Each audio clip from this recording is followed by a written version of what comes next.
जय Hind, Hare Krishna, Radhe Radhe to everyone. कैसे हैं आप सब लोग? आई होप बहुत अच्छे होंगे। दोस्तों, अगर आप चैनल पे नए हो तो सबसे पहले तो आप एक काम कर दीजिए, चैनल को लाइक कर दीजिए, सब्सक्राइब कर दीजिए और इस वीडियो को शेयर कर देना, क्योंकि इस वीडियो के अंदर आज हम एक बहुत इंपॉर्टेंट बात करने वाले हैं।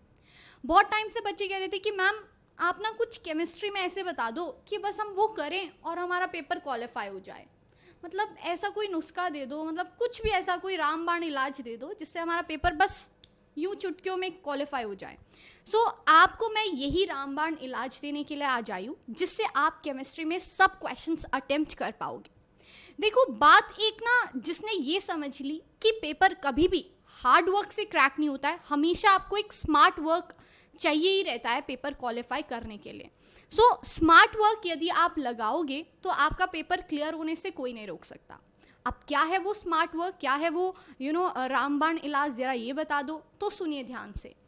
आपको एक बात बहुत अच्छे से समझनी है कि पेपर में क्या करके जाना है, उससे इम्पॉर्टेंट ये होता है कि पेपर में आपको क्या छोड़ के जाना है। क्योंकि सिलेबस की जो वास्टनेस है वो तो कोई भी नहीं रोक सकता। आपको पता है सिलेबस में तो ऐसे समंदर है, डुबकी लगाओ पता ही नहीं कहाँ पहुँच जाओगे। आपको ये ज़्यादा अच्छे से पता होना चाहिए कि क्या चीज़ पेपर के लिए इम्पोर्टेंट नहीं है, क्या हमें छोड़नी है और क्या हमें करनी है, जिससे हमारा पेपर इतना अटेम्प्ट हो जाए कि हम केमिस्ट्री के लिए पूरे मार्क्स अटेन कर पाएँ।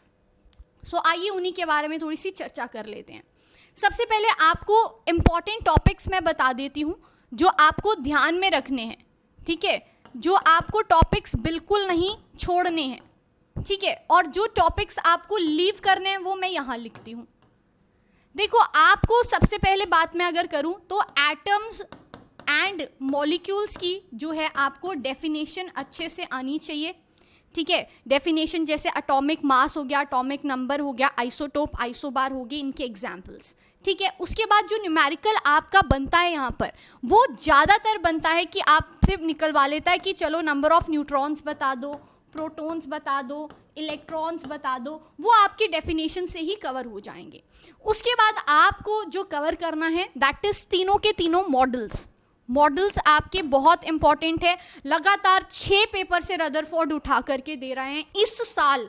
NDA 1 2022 के अंदर उन्होंने थोड़ा बहुत चेंज किया था, और वो ये था कि उन्होंने इस बारी बोहर मॉडल दिया था, बस, ठीक है। इतनी बात आपको ध्यान में रखनी है, ठीक है। 3 मॉडल्स। उसके बाद एक न्यूमेरिकल आपका और बनता है, that is maximum number of electrons आपको जिसमें वो निकलवाता है।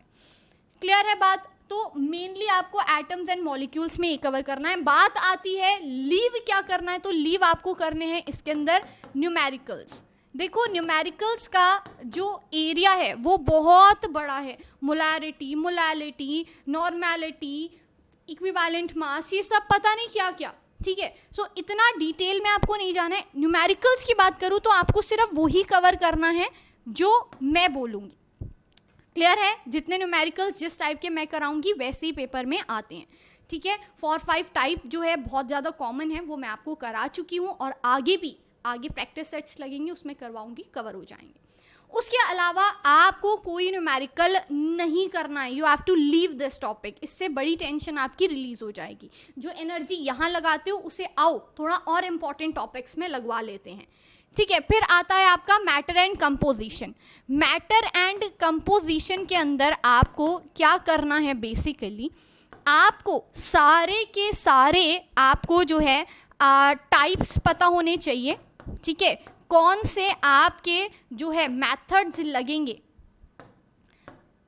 मिक्सचर्स को सेपरेट करने के लिए, जैसे क्रोमेटोग्राफी, ठीक है, जैसे आपका हो गया ये फिल्ट्रेशन, ठीक है, आपका इवेपोरेशन हो गया, ठीक है। ये सब मेथड्स, सेपरेटिंग फनल को यूज़ करना है, कंडेंसेशन करना है, ठीक है, फ्रैक्शनल डिस्टिलेशन करना है, ये सब बातें आपको अच्छे से ध्यान में होनी चाहिए। क्लियर है? और एक चीज़ और, effect of temperature and pressure आपको पता होना चाहिए।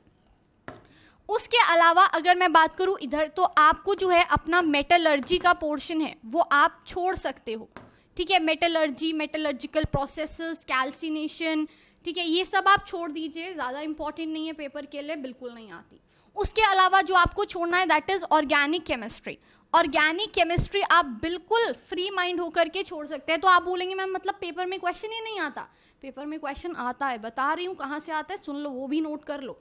और वो बात है दैट इज आपका अल्कोहल वाले पोर्शन से ऑर्गेनिक में क्वेश्चन आता है। और इसके अलावा अल्कोहल वाला पोर्शन क्या है, जिसमें वो आपसे पूछता है कि हमको अल्कोहल कैसे फॉर्म करना है। तो आपको पता होना चाहिए डिकम्पोजिशन होती है जो प्रोसेस होती है, और बेसिकली आप क्या करते हो, एंजाइम दैट इज जाइमेस के प्रेजेंस में आप शुगर से अल्कोहल फॉर्म करते हो। ये बात आपको याद है, पढ़ाई हुई है।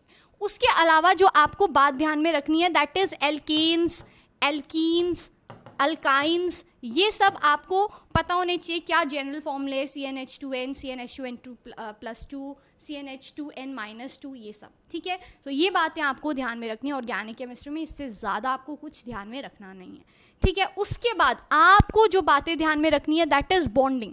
बेटे बॉन्डिंग से सवाल बहुत ज़्यादा आता है। बॉन्डिंग और आपका ऑर्गेनिक केमिस्ट्री को मिक्स करके वो क्वेश्चन बना के देता है। जैसे आपको देता है, जैसे इस बार ही आया था मीथेनॉल, मीथेनॉल में बताओ कितने कोवैलेंट बॉन्ड है। तो देखो बॉन्डिंग भी पूछ ली, कितने कोवैलेंट बॉन्ड है, और साथ ही साथ मीथेनॉल। अब वो ही बता पाएगा जिसको मीथेनॉल का फॉर्मूला आता होगा, और वो कैसे पता चलेगा आपको ऑर्गेनिक केमिस्ट्री से। समझ रहे हो किस तरह से वो आपको मैशअप करेंगे, ठीक है। बॉन्ड से रिलेटेड क्वेश्चन, जैसे आयनिक बॉन्ड से related melting point, boiling point आपको पता होना चाहिए। उसके बाद आपको ध्यान में रखने हैं कार्बन एंड कंपाउंड के अंदर आपको याद रखने हैं कि कार्बन के एलोट्रॉप्स कौन कौन से होते हैं, ठीक है। और उसमें बहुत बहुत नेक्स्ट लेवल का इंपॉर्टेंट है दैट इज डायमंड और ग्रेफाइट की सारी बातें, ठीक है। Oxidation and reduction, oxidation and reduction से आपको डायरेक्ट सवाल तो नहीं आएगा, बट रिलेटेड क्वेश्चन, जैसे ऑक्सीडाइजिंग रिड्यूसिंग एजेंट कौन है ये बता दो इस क्वेश्चन में, तो इस तरह का क्वेश्चन आपको वो पूछ लेगा। उसके बाद आपको यहाँ पर क्या छोड़ना है, जैसे आपको छोड़ देना है जैसे बायोकेमिस्ट्री। बायोकेमिस्ट्री से कुछ नहीं पढ़ना है, कुछ नहीं आता है, बिल्कुल नहीं पढ़ना है आपको, ठीक है। बायोकेमिस्ट्री लीव कर सकते हो आप, कार्बोहाइड्रेट्स ये सब छोड़ दो, कुछ नहीं है, इतना दिमाग क्या खर्च करोगे, छोड़ दो। उसके बाद आपको, अच्छा एनवायरमेंटल केमिस्ट्री में मैडम हमको ना बड़ा ही डर लगता है, मेरी बात सुनना, एनवायरमेंटल केमिस्ट्री को तू छोड़ दे। अब तुझे करना क्या एनवायरमेंटल केमिस्ट्री में वो सुन, जो छोड़ना है ऐसा नहीं कि पूरा ही चैप्टर छोड़ दे, जो करना है वो सुन लो। वो करना ये है, आपको 3 चीज़ें याद होनी चाहिए, ठीक है। दैट इज आपको पोर्टलैंड सीमेंट पता होना चाहिए, पोर्टलैंड सीमेंट, ठीक है। और इसके अलावा आपको जो है गन पाउडर के बारे में पता होना चाहिए, ठीक है, गन पाउडर। उसके बाद आपको ग्लास के बारे में अच्छे से आइडिया होना चाहिए, किस तरह का ग्लास होता है, सुपर कूल लिक्विड होता है, अमॉर्फस होता है कि नहीं होता है, ठीक है। ये सब बातें, इलास्टिक सॉलिड होता है, ये सब बातें आपको ध्यान में होनी चाहिए, ठीक है जी। उसके अलावा आपको एनवायरमेंटल केमिस्ट्री को ज़्यादा टच नहीं करना। एक और टर्म है जो घूमते फिरते पूछ लिया जाता है दैट इज सपोनिफिकेशन, ठीक है। उसके बाद आपको और क्या चीज़ करनी है वो ध्यान में रखिएगा, ठीक है। एसिड बेसिस की ज़्यादा डिटेल में मत जाना, सिर्फ 3 जो आपके डेफिनेशंस दी थी, जैसे आर्हीनियस सर आए थे, लुइस सर आए थे, ब्रॉन्स्टन लाउरी सर आए थे, ठीक है। आपको उसके अलावा कॉन्जुगेट एसिड बेस आप छोड़ सकते हो, कॉन्जुगेट एसिड बेस ये सब छोड़ दीजिए, लीव कर दीजिए, ये कोई दिक्कत नहीं है। आपको एक बात और पकड़ लेनी है दैट इज आपसे वो पूछ लेंगे डबल सॉल्ट के बारे में, तो डबल सॉल्ट मत छोड़ना, बाकी के सारे तरह के आप सॉल्ट्स छोड़ सकते हो। उसके अलावा एक शॉर्ट क्वेश्चन आपका आने वाला है 5 सॉल्ट, नाम बता देती हूँ कौन कौन से हैं वो 5 सॉल्ट।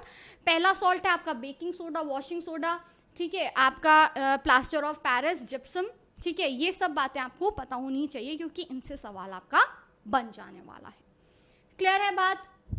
उसके बाद आते हैं मेटल्स पे। मेटल्स की बात करूं तो बेसिक जानकारी आपको होनी चाहिए मेटल्स की। लस्टरस होते हैं, वैलेंसी क्या होती है, नॉन मेटल्स में आपका क्या सिनारियो रहता है, ऐसे बस इतनी सी बातें आपको आती हैं।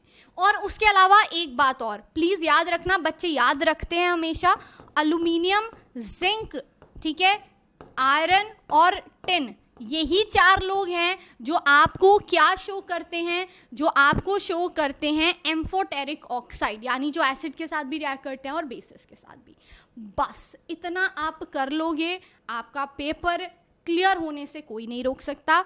और ये बोलूं कि इतना आप छोड़ दोगे तो आपका थोड़ा बर्डन रिड्यूस होगा, साथ ही साथ जो आपका एफिशिएंट और फोकस्ड टाइम है वो सारा का सारा यहाँ इन्वेस्ट होगा एंड अल्टीमेटली पेपर ज़रूर क्वालिफाई होगा। यही टीम अर्पित की आप लोगों के लिए वेल ब्लेसिंग्स है।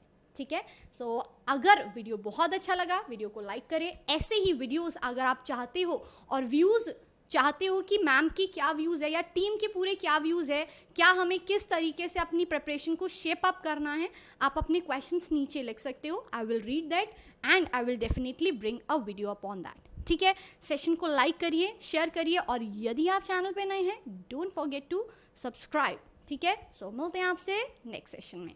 तब तक के लिए स्टे सेफ। जय Hind, Hare Krishna, bye, take care, Radhe Radhe.